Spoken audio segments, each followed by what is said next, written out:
नमस्कार दोस्तों, मेरे चैनल में आपका स्वागत है। आज मैं आपके लिए मानव रोग से संबंधित पार्ट सेकंड लाई हूँ। पहले पार्ट में हमने स्वास्थ्य की परिभाषा पढ़ी थी। फिर जो रोग होते हैं वह जीवाणु, विषाणु, प्रोटोजोआ, कवक और आनुवांशिक रोगों से कुछ आनुवांशिक रोग भी होते हैं, ये भी जाना था। फिर हमने जीवाणु जनित रोग पढ़े थे। पहले हमने रोगजनक और रोगवाहक क्या होते हैं ये भी देखा था। इनकी परिभाषा देखने के बाद हमने जीवाणु से होने वाले प्रमुख रोग जैसे कि टाइफाइड, हैजा, निमोनिया, प्लेग, डिप्थीरिया, काली खांसी, टिटनेस, सिफिलिस, तपेदिक, कोढ़ या कुष्ठ के बाद हमने विषाणु जनित रोग देखे थे। जितने भी विषाणु जनित रोग हैं जैसे कि जुकाम, डेंगू, चेचक, छोटी माता, पोलियो, एड्स, रेबीज, गलसुआ, इबोला, खसरा, इन्फ्लुएंजा, पीलिया, ट्रैकोमा, मेनिंजाइटिस, ये सारे जो है हमने रोग देख लिए थे फर्स्ट वीडियो में। तो आपको फर्स्ट वीडियो मेरे चैनल पर जो जनरल नॉलेज की प्लेलिस्ट बनी है वहाँ पर मिल जाएगी, आप जाकर फर्स्ट वीडियो देखिए। उसके बाद आज हम देखेंगे प्रोटोजोआ जनित रोग, कवक जनित रोग और जो भी आनुवांशिक रोग है वो भी आज हम वीडियो में देखेंगे। तो वीडियो का सेकंड भाग है। फर्स्ट भाग आपको मिल जाएगा वीडियो की प्लेलिस्ट पर जो कि जनरल नॉलेज करके बनी हुई है, आप उस पर देखिए। कल ही मैंने वीडियो अपलोड किया है रात में। तो आज हम पार्ट सेकंड देखते हैं और आज हमारा वीडियो जो है पार्ट सेकंड में मानव रोग पूरा कंप्लीट हो जाएगा। मैंने आपके लिए पूरी थ्योरी करवाई है, फिर एक वीडियो में इसके क्वेश्चन का लेकर आऊँगी जिसमें मैं मानव रोग से संबंधित जो भी क्वेश्चन पूछे जाते हैं वो आपके लिए करवाऊँगी। ठीक है, तो इस तरह आपका पूरा मानव रोग कंप्लीट हो जाएगा, थ्योरी हो जाएगी आपकी और आपके क्वेश्चन आंसर हो जाएंगे। तो आपको पूरी तरह से इसके क्वेश्चन बनने लगेंगे। तो चलिए आज हम शुरू करते हैं प्रोटोजोआ जनित रोग। मलेरिया, पायरिया, कालाजार, पेचिस व सोने की बीमारी प्रोटोजोआ से होने वाली बीमारियां हैं। तो प्रोटोजोआ से कौन कौन से रोग होते हैं? मलेरिया प्रोटोजोआ से होता है, पायरिया जो कि दांतों में होता है, मसूड़ों में, कालाजार, पेचिस और सोने की बीमारी, ये सभी प्रोटोजोआ से होने वाली बीमारियां हैं। चलिए फर्स्ट देखते हैं हम मलेरिया। यह रोग प्लाज्मोडियम प्रोटोजोआ द्वारा होता है। इसमें पलीहा व आरबीसी प्रभावित होते हैं। इसका लक्षण ठंड के साथ तेज बुखार आना है। मलेरिया के परजीवी का वाहक मादा एनीफिलीज मच्छर है। तो मलेरिया किस प्रोटोजोआ द्वारा होता है? प्लाज्मोडियम प्रोटोजोआ द्वारा होता है। यह किसे प्रभावित करता है? यह हमारे शरीर की पलीहा, तिल्ली व आरबीसी, हमारे रक्त में जो आरबीसी होती हैं, रेड ब्लड सेल्स, उनको प्रभावित करता है। इसका लक्षण है ठंड के साथ तेज बुखार आना। मलेरिया के परजीवी का वाहक है मादा एनीफिलीज मच्छर। मलेरिया मादा एनीफिलीज मच्छर के द्वारा फैलता है। तो आपको इसके इतने ही पॉइंट याद रखने हैं, यही एग्जाम में आते हैं। नेक्स्ट है हमारा पायरिया। यह रोग अंट अमीबा जिंजेवेलिस द्वारा होता है। इसका लक्षण मसूड़ों से रक्त का निकलना है। इसमें प्रभावित अंग मसूड़े हैं। तो पायरिया किस प्रोटोजोआ द्वारा होता है? अंट अमीबा जिंजेवेलिस प्रोटोजोआ द्वारा होता है। यह प्रभावित कैसे करता है? यह मसूड़ों को प्रभावित करता है। इसका लक्षण क्या है? मसूड़ों से रक्त का निकलना इसका लक्षण है। तो ये है हमारा पायरिया। नेक्स्ट है सोने की बीमारी। तो आप सोच रहे होंगे ये कौन सी बीमारी है? तो देखिए इसके बारे में हम जानते हैं। यह रोग ट्रिपेनोसोमा प्रोटोजोआ द्वारा होता है। इसका लक्षण बहुत नींद के साथ बुखार आता है। इसमें प्रभावित अंग मस्तिष्क है। सीसी मक्खी के कारण निद्रा रोग होता है। तो सोने की बीमारी होती है ट्रिपेनोसोमा प्रोटोजोआ द्वारा और इसका लक्षण क्या है? इसमें बहुत नींद आती है, इसलिए इसे सोने की बीमारी कहते हैं। बहुत नींद के साथ बुखार आता है और इससे प्रभावित अंग है मस्तिष्क। मस्तिष्क तक को ये प्रभावित करती है। इस मस्तिष्क को प्रभावित करेगी तभी आपको बहुत ज़्यादा नींद आएगी। सीसी मक्खी के कारण निद्रा रोग फैलता है। सोने की बीमारी को निद्रा रोग कहते हैं। तो सीसी मक्खी के कारण ये रोग फैलता है। इसका रोग वाहक है सीसी मक्खी। नेक्स्ट है हमारा कालाजार। यह रोग लीशमैनिया डोनावानी प्रोटोजोआ द्वारा होता है। अस्थि मज्जा इसमें प्रभावित अंग है। इसका लक्षण तेज बुखार आना है।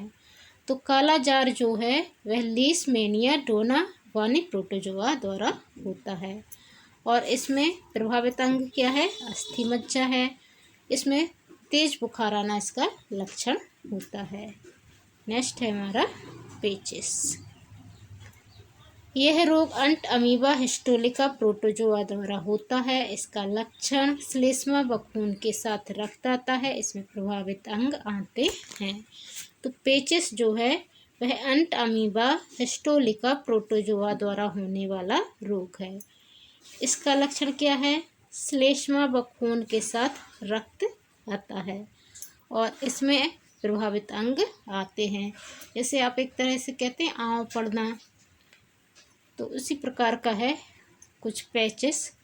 तो ये अंट अमीबा हिस्टोलिका प्रोटोजोआ द्वारा होता है और इसमें श्लेष्मा व खून के साथ रक्त आता है और इसमें प्रभावित अंग हैं आते। नेक्स्ट है हमारा कवक जनित रोग। दमा, गंजापन, दाद व एथलीट फुट और खाज कवक से होने वाले रोग हैं। तो देखते हैं हमने विस्तृत रूप से। फर्स्ट है हमारा दमा। यह एक संक्रामक रोग है। मनुष्य के फेफड़ों में एस्प्लेजर्स फ्यूमिगेट्स नामक कवक के विषाणु पहुंचकर वहां जाल बनाकर फेफड़ों के सूक्ष्म नलियों में सिकुड़न ला देते हैं। तो दमा प्रभावित किसे करता है? फेफड़ों को प्रभावित करता है। यह एक संक्रामक रोग है। यह एस्पीजिल्स फ्यूगिमेंट्स नामक कवक से होता है। इसमें होता क्या है कि इस कवक के विषाणु हमारे शरीर में पहुंचकर फेफड़ों की सूक्ष्म नलियों में सिकुड़न ला देते हैं, क्योंकि वह वहां पर जाल बना देते हैं जिसकी वजह से सिकुड़न आ जाती है। तो इसमें क्या होता है कि हमें सांस लेने में कठिनाई होती है। जब सांस नलियों में हमारी सिकुड़न आ जाएगी, फेफड़ों को प्रभावित करेगा, तो हमें सांस लेने में दिक्कत होती है। दमा में दम निकलता है, सांस नहीं ले पाते, दम निकलता है, इसलिए इसे दमा कहते हैं। इसे अस्थमा भी कहते हैं, दमा को याद रखिएगा। नेक्स्ट है हमारा दाद। यह रोग ट्राइकोफाइटन नामक कवक से फैलता है। कवक त्वचा के अंदर अपना जाल बना लेती है जिससे त्वचा पर लाल रंग के गोले पड़ जाते हैं। यह एक संक्रामक रोग है। दाद आप जानते ही होंगे, त्वचा पर लाल रंग के गोले पड़ जाते हैं, इनमें बहुत ज़्यादा खुजली होती है, हमें जलन भी होती है। तो यह एक संक्रामक रोग है। यह रोग ट्राइकोफाइटन नामक कवक से फैलता है। यह कवक त्वचा के अंदर अपना जाल बना लेते हैं जिससे त्वचा पर लाल रंग के गोले पड़ जाते हैं और यह एक संक्रामक रोग है। कहते हैं ना, दांत को नहीं छूना, नहीं तो आपको भी हो जाएगा। तो इस तरह से यह एक संक्रामक रोग है। नेक्स्ट है हमारा खाज। इस रोग का कारक एकेरस इसके बीज होता है। इस रोग में त्वचा में खुजली होती है और सफ़ेद दाग पड़ जाते हैं। खाज में सफ़ेद दाग पड़ते हैं और खुजली होती है और खाज जो है वो एकेरस इसके बीज द्वारा होता है। तो दांत और खाज मिलते जुलते हैं। नेक्स्ट है हमारा एथलीट फुट। इस रोग का कारक टीनिया पेडिस नामक कवक है। यह त्वचा का संक्रामक रोग है जो पैरों की त्वचा के कटने, फटने और मोटे होने से होता है। तो एथलीट फुट, जैसा कि नाम से ही है, फुट मतलब कि पैरों से संबंधित है। तो यह रोग जो है टीनिया पेडिस नामक कवक से होता है। यह त्वचा का संक्रामक रोग है। इसमें पैरों की त्वचा कटने फटने लगती है और मोटे हो जाते हैं पैर। इस रोग का रोगाणु त्वचा की मुलायम हिस्से को प्रभावित करता है। नेक्स्ट है हमारा गंजापन। गंजापन यह टीनिया कैपेटिस नामक कवक से होता है। इस रोग में सर के बालों की ग्रंथियां कवकों द्वारा नष्ट कर दी जाती हैं जिससे सिर के बाल टूटने लगते हैं। तो गंजापन जो है वो टीनिया कैपेटिस नामक कवक से होता है और इस रोग में सर के बालों की ग्रंथियां जो होती हैं वो कपकों द्वारा नष्ट कर दी जाती हैं, जिससे सर के बाल टूटने लगते हैं। और फिर ग्रंथियां नष्ट हो जाती हैं तो वहाँ पे दूसरे बाल उग नहीं पाते हैं, तो गंजापन आ जाता है। अब देखते हैं हम आनुवांशिक रोग। आनुवांशिक रोग क्या होते हैं ये आपको मैंने पहली वीडियो में बताया है, अभी फिर से बता देती हूँ।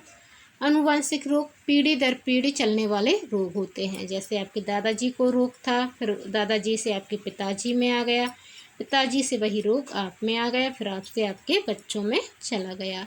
तो ऐसे भी कुछ रोग होते हैं जो आनुवांशिक होते हैं। जैसे आजकल देखा जाए तो शुगर की बीमारी भी एक तरह से आनुवांशिक ही हो गई है। आपके यदि माता पिता को शुगर की बीमारी है तो आपको भी संभावना है बहुत ज़्यादा होने की। वैसे तो अभी इसमें शुगर को आनुवांशिक बीमारी में नहीं लाया है, लेकिन आजकल हम देख रहे हैं कि ऐसा हो रहा है। तो आनुवांशिक रोग में है, मुख्य आनुवांशिक रोग हैं हमारे वर्णांतता, Turner syndrome, haemophilia, Klinefelter syndrome, Down syndrome और पटाऊ सिंड्रोम आनुवांशिक रोग हैं। इनके शायद आपने कभी नाम भी ना सुने होंगे बहुत से लोगों ने। चलिए हम एक एक करके इन्हें देखते हैं। पहला है वर्णांतता। इसमें रोगी को लाल व हरा रंग पहचानने की क्षमता नहीं होती है। इसमें लाल रंग हरा दिखाई देता है। इस रोग से मुख्य रूप से पुरुष प्रभावित होते हैं। तो वर्णांधता क्या होती है? वर्ण होता है रंग, रंग के लिए वर्ण कहा जाता है। तो इसमें रंग पहचानने में दिक्कत होती है। और कौन कौन से रंग पहचानने में दिक्कत होती है? लाल और हरे रंग पहचानने में। जिसको भी ये रोग होता है उसे लाल रंग हरा दिखाई देने लगता है। इस रोग में मुख्य रूप से पुरुष प्रभावित होते हैं। नेक्स्ट है हमारा हीमोफीलिया। इस रोग में व्यक्ति को चोट लगने पर आधा घंटे से 24 घंटे समयांतर औसतन 2.5 मिनट तक रक्त का थक्का नहीं बनता है। हीमोफीलिया में क्या होता है? रक्त का थक्का नहीं बनता है। जब भी हमें खून निकलता है तो कुछ देर बाद वहाँ पे थक्का बन जाता है, खून निकलना बंद हो जाता है। लेकिन हीमोफीलिया रोग होने पर ऐसा नहीं होता है। तो हीमोफीलिया में क्या होता है कि रक्त निकलने पर उसका थक्का जो है वो नहीं बनता है। इस बीमारी के बारे में तब पता चला जब धीरे धीरे करके एक एक सदस्य बीमारी की चपेट में आने लगा। यह बीमारी महारानी विक्टोरिया को हुई थी। उसके बाद एक एक करके उनके पूरे सदस्य, उनके खानदान के सभी लोग इस बीमारी से ग्रसित हो गए। इसलिए इसे शाही बीमारी कहा जाता है। तो इससे यही क्वेश्चन पूछा जाता है कि किस बीमारी को शाही बीमारी कहा जाता है। और दूसरा पूछा जाएगा आपसे कि हीमोफीलिया में कौन सी यानी कवक के कारण होता है, प्रोटोजोआ या आनुवांशिक रोग है इससे संबंधित आता है। और तीसरा आपके लिए आता है कि किस रोग में खून का थक्का नहीं बनता है। तो ये 3 क्वेश्चन आपसे पूछे जाएंगे हीमोफीलिया से। नेक्स्ट है हमारा टर्नर सिंड्रोम। यह रोग स्त्रियों में होता है। इस रोग में ग्रसित स्त्रियों में गुणसूत्र की संख्या 45 होती है। इसमें शरीर अल्प विकसित का छोटा और वक्ष छोटा होता है। जननांग प्राय अविकसित होता है, जिससे वह बांझ बन चुकी है। बांझ बन नहीं है, बांझ है। तो क्या होता है टर्नर सिंड्रोम में? टर्नर सिंड्रोम स्त्रियों में होता है। इसमें गुणसूत्र 46 की जगह 45 होते हैं स्त्रियों में। और इसके कारण उनका शरीर जो है वो अल्प विकसित होता है, कद छोटा होता है, वक्ष छोटा होता है, जननांग अविकसित होते हैं और वह बांझ बन जाती हैं। नेक्स्ट है हमारा क्लीनेफेल्टर सिंड्रोम। यह रोग पुरुषों में होता है। इस रोग से ग्रसित पुरुषों में गुणसूत्र की संख्या 47 होती है। इसमें पुरुषों का वृषण अल्प विकसित एवं स्तन स्त्रियों के समान विकसित हो जाते हैं। इससे ग्रसित पुरुष नपुंसक होता है। तो क्लेनीफेल्टर सिंड्रोम पुरुषों को होने वाली बीमारी है। इसमें गुणसूत्र 46 की जगह 47 हो जाते हैं। इससे पुरुषों का वृषण अल्प विकसित रहता है और स्तन जो है स्त्रियों के समान विकसित हो जाते हैं और ऐसे पुरुष जो है नपुंसक हो जाते हैं। नेक्स्ट है हमारा डाउन सिंड्रोम। इस रोग से ग्रसित रोगी मंदबुद्धि, आंखें टेढ़ी, जीभ मोटी तथा अनियमित शारीरिक ढांचा होता है। इसे मंगोलिज्म भी कहते हैं। तो डाउन सिंड्रोम जो रोगियों को होता है वो मंदबुद्धि होते हैं, उनकी आंखें थोड़ी टेढ़ी होती हैं, जीभ मोटी होती है और अनियमित शारीरिक ढांचा होता है। इसे मंगोलिज्म भी कहते हैं। नेक्स्ट हमारा पटाऊ सिंड्रोम। इसमें रोगी का ऊपर का ओंठ बीच से कट जाता है, तालू में दरार हो जाता है। इस रोग में रोगी मंदबुद्धि, नेत्र रोग आदि से प्रभावित हो सकता है। तो पटाऊ सिंड्रोम में क्या होता है, ऊपर का ओंठ बीच से कट जाता है, तालू में दरार आ जाता है। यह रोगी जो मंदबुद्धि होता है और नेत्र रोग आदि से प्रभावित हो सकता है। तो ये थे हमारे प्रमुख आनुवांशिक रोग। आपको वीडियो कैसा लगा? यदि आप चैनल पर नए आए हैं तो चैनल सब्सक्राइब कर बेल आइकन को क्लिक कर लीजिए। इसके बाद मैं आपके लिए मानव रोग से संबंधित जितने भी क्वेश्चन आंसर हैं उनका वीडियो लेकर आऊँगी। अभी मैंने 2 जो है वीडियो आपके लिए थ्योरी के बना दिए। अब एक वीडियो में आपको क्वेश्चन आंसर का लेकर आऊँगी। इस तरह आपका मानव रोग कंप्लीट हो जाएगा। तो आप कमेंट कर बताइए कि आपको इस प्रकार थ्योरी प्लस क्वेश्चन आंसर की वीडियो लाना अच्छा लग रहा है। यदि आप इतना विस्तार से पढ़ना चाहते हैं तो आप कमेंट कर बताइए कि हाँ आप ऐसे ही पढ़ना चाहते हैं, तो मैं आपसे फिर ऐसे ही वीडियो आपके लिए लेकर आऊँगी पूरी डिटेल से। चलिए आज के लिए इतना ही। धन्यवाद। जय हिंद।